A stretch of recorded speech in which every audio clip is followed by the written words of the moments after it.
Scapa Flow was the base for the Grand Fleet of the Royal Navy in the First World War and the Home Fleet in World War II.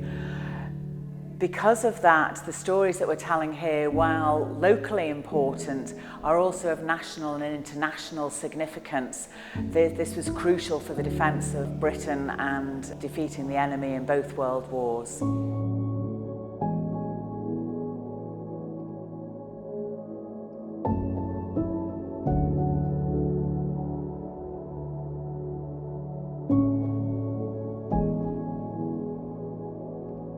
Anyone who has visited the museum in the past in the historic pump house, which was built in 1937, will realise that conditions in the building weren't ideal for museum display.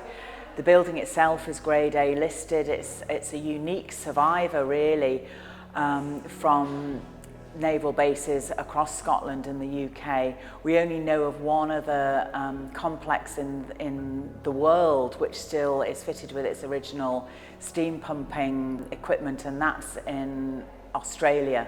So you'd have to go a very long way to find anything as unique a survivor as this building.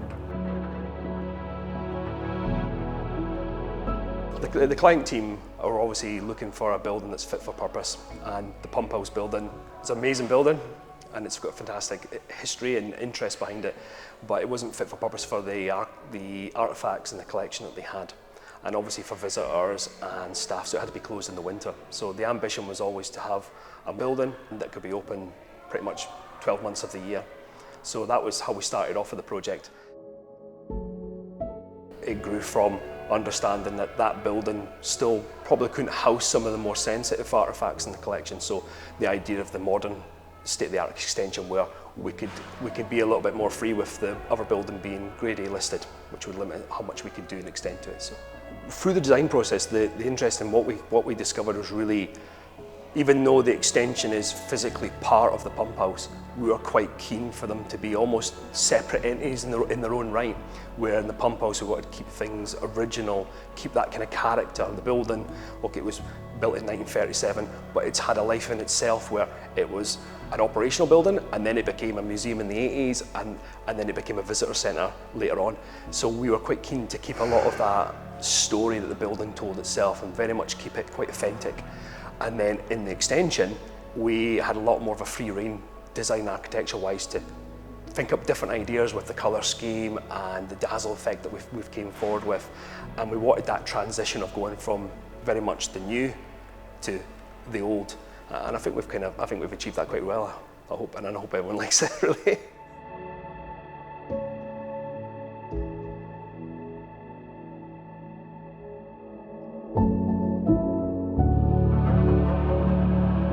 That point at which the building was handed over to us was that final moment where we could say, it's ready for all these things we've curated and collected, and get them into the building and start to work that interpretation out in a practical sense. I think what's really critical and what's made the biggest difference is all of our external help.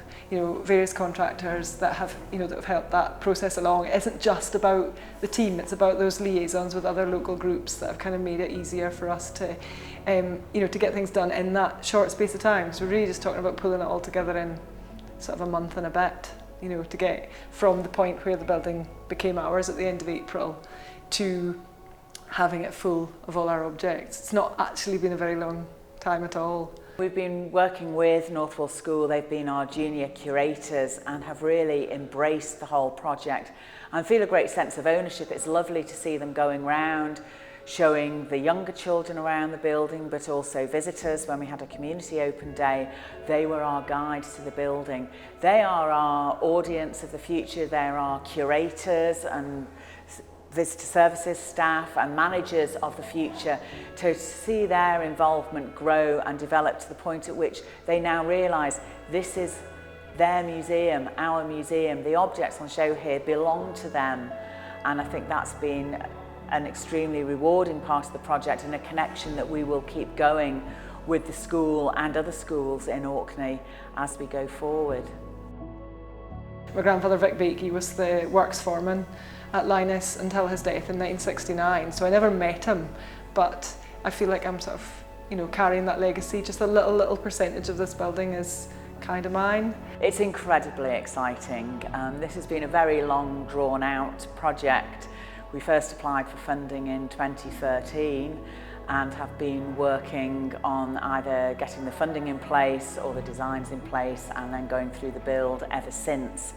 So to be able to stand in the building and realise what the whole project team has achieved, but also I think to realise it has surpassed our expectations of what we could do is just a wonderful feeling.